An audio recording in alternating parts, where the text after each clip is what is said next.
Hello! Today we are here to discuss Catherine, the Cities of the Tsarina. This is a Capstone release that was supposed to come out at Gen Con, but did not. It was stuck on a boat, but we got it the week after at our friendly local game store. So before we get into it, though, make sure you hit that subscribe button and the notification bell over there because you don't want to miss any of these upcoming games that we've got coming. So Catherine is a 2022 release, and it's currently got a Board Game Geek rating of 4.7 and a rank of 21,890. But that appears to be because there are a lot of people who are one level rating this just because of the theme. Obviously some people might find the theme objectionable at this given point in time, and I can understand that, but this is a historic game set way back in history, so I try to be neutral when I'm thinking of the game itself because it's not made by people from Russia. It's not it's not promoting the current situation. So I try to separate that from the games. But it's personal preference. If you find this objectionable, obviously it's not the game for you. It's a 2 to 4 player game, 30 to 45 minutes in length, age 8 and up. It's designed by Johann Schmidauer Koenig, art by Klaus Stefan and Antje Stefan. It's published by Capstone Games. It's got an MSRP of $54.95. Card House appears to be the cheapest I've seen at $38.39. They do have it in stock.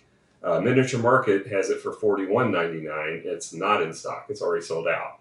So you can find it at least at Card House, but I'm sure other retailers have it as well. Now let's talk about what you get in the box. So you got a nice linen finish board.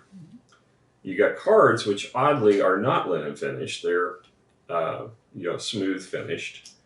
The cards are not that thick either. I mean, they're okay. They're decent card stock, but not great. You've got kind of houses that are kind of like Monopoly houses, as somebody pointed out. They're wooden. They are wood instead of plastic, yeah. And then a generic kind of circular disc and a crown piece. Some cardboard tokens. There aren't that many bits in this. It's mostly the cards. The cardboard was actually on one sheet, and it took no time at all to punch this out. So really, it's just shuffling decks of cards and getting this out. It's a quick to the table game. It doesn't take much time to get it out or to learn it for that matter. It's only we'll get into that rules in a little bit, but it's a very short rule book. I don't think the quality of this is anything to talk about extensively because there's just not that much to it. I'll probably give it a 5.5. I can't see giving it too much more because it's basically, I'm giving it a little more than Catan because of the board. That's basically it. I don't disagree with that rating. I think that's reasonable. What do you think? Yeah, I agree. All right. So moving on to theme. Obviously, again, some people are finding this objectionable. Mm-hmm. So take it with that. This, is a historic theme set in, Catherine the Great's time. Mm-hmm. It's very loose. It could apply to any. Yeah. Monarch of any time period just by changing a couple of things. Yes, so. It's just a territory placement on the tiles, and then the cards just have iconography, really. Mm-hmm, yeah. It's not tied to any kind of really any history other than the art reflects some of the historic figures from that time. It's the game itself, I can't say it's intrinsically tied into the gameplay. It's not. It's just layered on. So I don't think theme is very heavy in this either. I'm probably gonna give it a 6 because I kind of like the art of it, but and the iconography is easy to understand. I'll probably give it a 6 for that. What do you think? 6.5 reasonable. Okay. 6 is where I'm at because I do appreciate too that they actually used the Russian names of the towns and not what we Americanize them to be. So yeah. I appreciated that. And they didn't use Cyrillic, so that's good too. It would have been a little harder. All right, so let's moving on to the rulebook. So the rulebook, for Capstone lately has been releasing a lot of the heavier type games. Ark Nova obviously the huge hit for them. It's not that heavy. It's kind of a medium to heavy game. But we had Coffee Traders that came out before that. That was a hugely heavy game.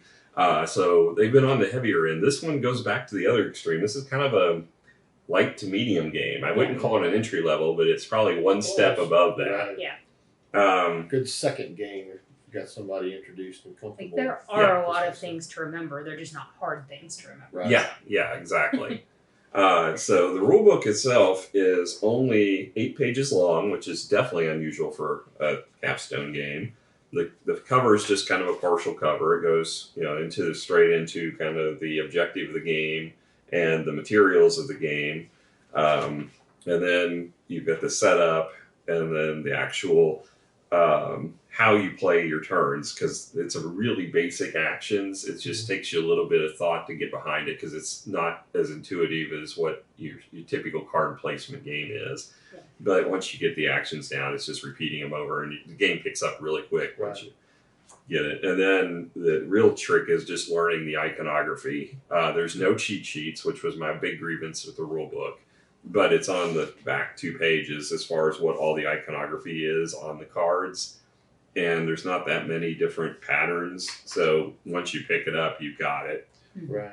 If somebody wanted to play the game all the time, I could see taking the back 2 pages and reproducing them, sticking that Doctor and Protector, and just having that for everybody. Yeah. I don't know why they didn't just do a page that information on it. It would have been easy to do, and you could put 4 copies in there and been done with it. But they didn't choose to do that.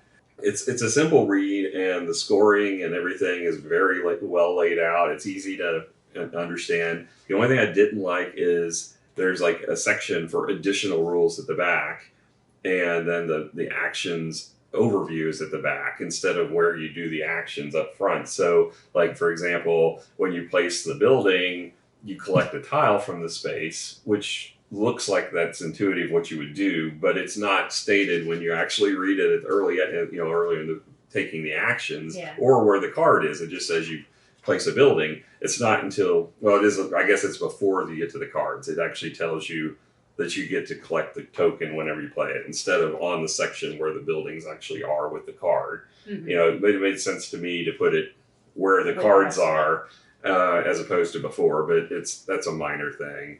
I mean, it is easy to find it and read it. There's the sections are not separated clearly. I mean, there's headers for the main sections, but if you're trying to look for a specific rule, they're not called out real easily. There's some bolding as far as the different sections a little bit, but there's not like clear delineators or separators. Mm-hmm.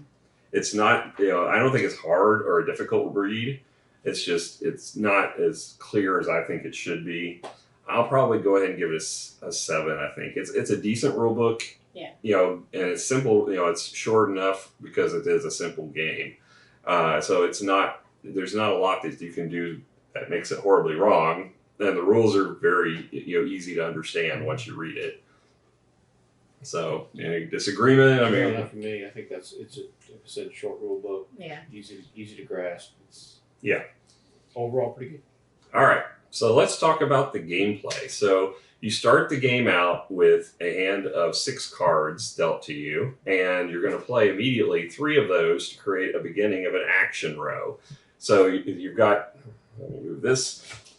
We've got 7 cards because that's the way into the game with, but you would typically have at the beginning of the game 3 cards in your top row, and you would have a hand of 3 cards remaining because you've got dealt the 6 cards and you've chosen 3 to keep. Then at the beginning of the round, you would get 2 more cards dealt to you. Now from the hands you've got to choose to play 1 card to the action row and 1 card below any of the 4 cards in your action row at that point. So let's say I put this card here, and then I'm going to choose a card. Ideally, you want to find a card that matches the color of one of the cards in your action row, because if you don't, it will not trigger that card. You will still get the icons and such that are on the card in the action row, but you will not get any bonus for that round of the benefit of that card. I don't think, during the whole play, I don't think anybody missed out on playing. You did one time? One time. Okay, if you do fail to get a match, then you get to draw a card as a consolation prize. That's, but it's really a detriment if you don't get it. Absolutely. Granted, you still came in second, so it didn't hurt second, you that bad. but only back 5. I don't know that kind of how much that impacted. So I'll play that card. I'll put this one below it. And we're going to flip the cards. And this is a simultaneous play game. So I know a lot of people like the simultaneous play. I know Miranda particularly does not like waiting, particularly for me. This will allow you to take your turns simultaneously. Everybody flips them face down, and then once everybody's got them face down and ready, we all flip them up and reveal, and then you can take your actions because there's nothing you can do that's going to impact anybody on the board or with tokens. Everything there's enough for everybody to do all of their actions. The only thing that could potentially is you might be waiting to draw cards because you might have to reshuffle the deck or whatever, but that's really the only impact there is from other players. There's spaces. Every space on the board has 4 spots, one for each player to play onto. So there's not any downtime in this game, which, that's something a lot of people will appreciate.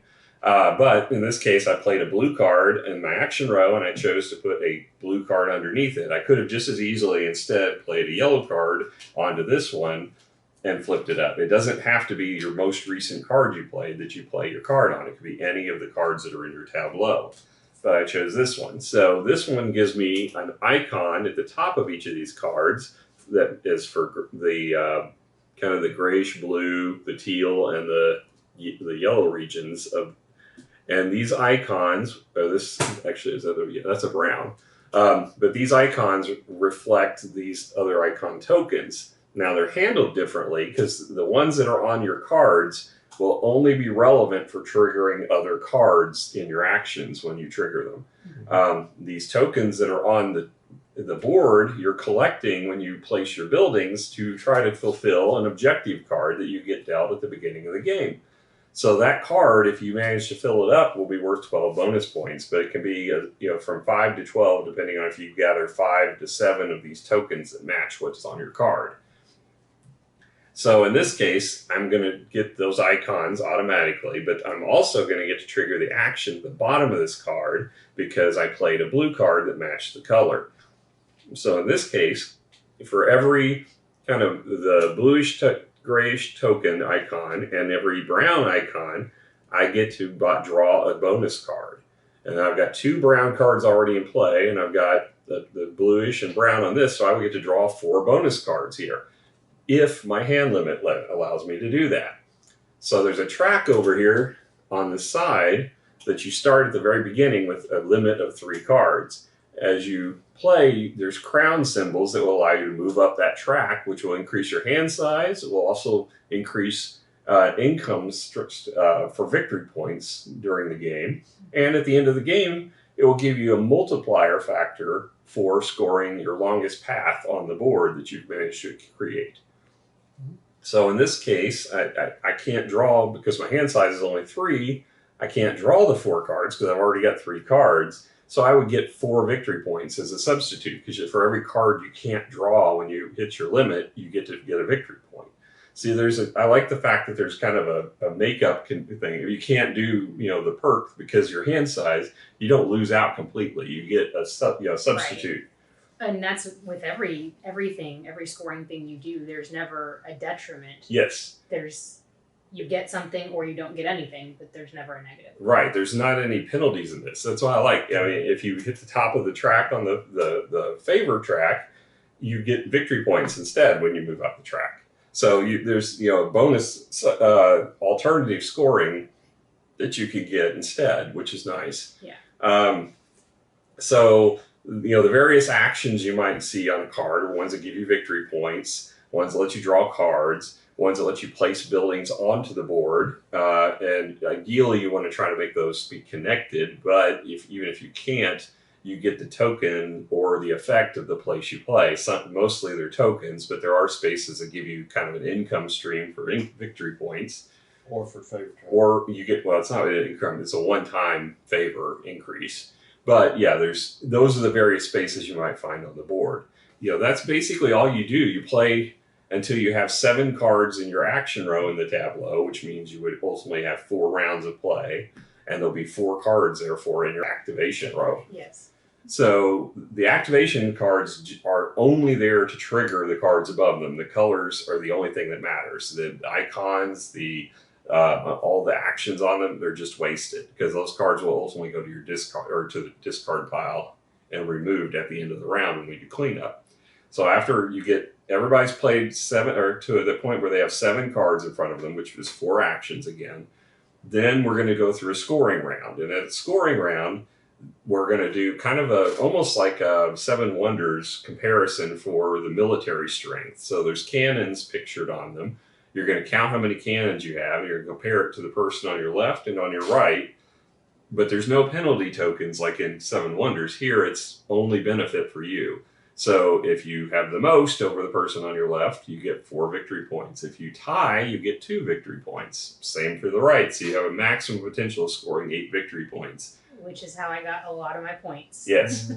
Yes, you were the cannon fiend. I was, yeah. You surprised me because you started out as the book fiend and then you shifted. It wasn't intentional, but then once I had them on there, I was like, no, they can just stay. Maybe you were reading a book on how to be a military tyrant and then you switched over to the cannons. So yeah, I just gave up on cannon competition because I wasn't going to win between the two of you. I was losing every round. So I shifted to being the librarian. But you evaluate the cannons and you figure out the victory points. Then you do the books. So whoever has the most books gets to play a free building to the board. That's what helped me a lot in the game, getting to play those buildings. And then you also get the token of wherever you play or the effect of that space. Whoever gets second and third in that gets these wild tokens. And these wild tokens can be triggering towards your objectives as any of the tokens. So it helps you get your set collection. And so the last place does not get any bonus. So that's the only penalty. So if you're playing 3-player, you would only get 1 person getting the wild token. So then after that, you go through and you score any bonuses you might have for victory points by having a building on the board where there's a victory point. And then on the favor track, in the middle, there's a victory point value, so everybody gets those victory points as income as well. So after all that's done, and like I said, you would have cards in your tableau that put you at 7 total. You should probably pair them so they actually would have triggered. All right, so I have 7 cards in my tableau, and I have 4 that have actions below them. So I remove all the cards that have actions.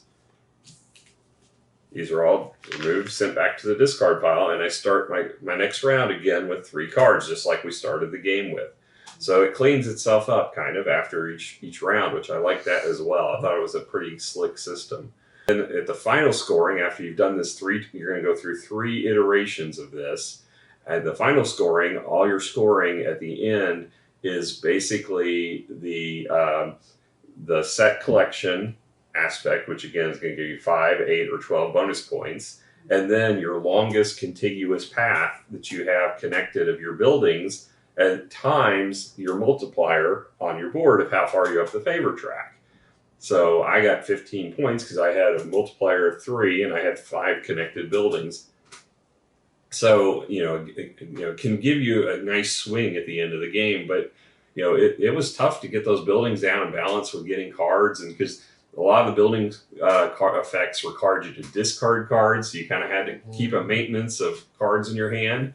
So I think I overdid it a few times on drawing cards where I ended up just getting victory points. I probably should have balanced a little better to try to get my strategy to work. But all in all, the scores were pretty close, and apart from the last place, but everybody was fairly tight at the top. So I think it's pretty well balanced from what I see in this game. And I really liked this game. I thought this was a really cool system. It's not hard to teach. It's very quick to the table, and once you get it, the game speeds up. Yeah. To play this a second time would be twice as fast. Yeah, I mean it's not difficult at all to learn, and to get it once you get it down, you got it. I don't think you would forget how to play this if you set it down for a while and came back to it. It's pretty simple. I really like this game for what it is. I mean, it's not that heavy, but it's kind of nice to have these not so heavy games because you can get them to the table more. So all in all, I don't know. I think I'm probably at a 9 on this one. I don't know about you guys. 8.5, 9 is fair. It's quick. It's fun. Easy to learn. Yeah. I think there's some replayability. There's replayability. I think it's good as a teaching game. If you have those that you're introducing, probably as the second time, play something a little less, maybe a little easier to grasp the first time out.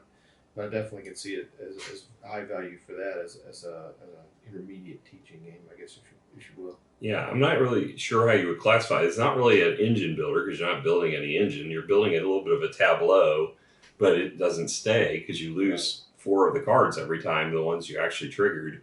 That was like, my first frustration is like, oh, I got these cool cards, and then I lose them the first time I use them. I can't keep them.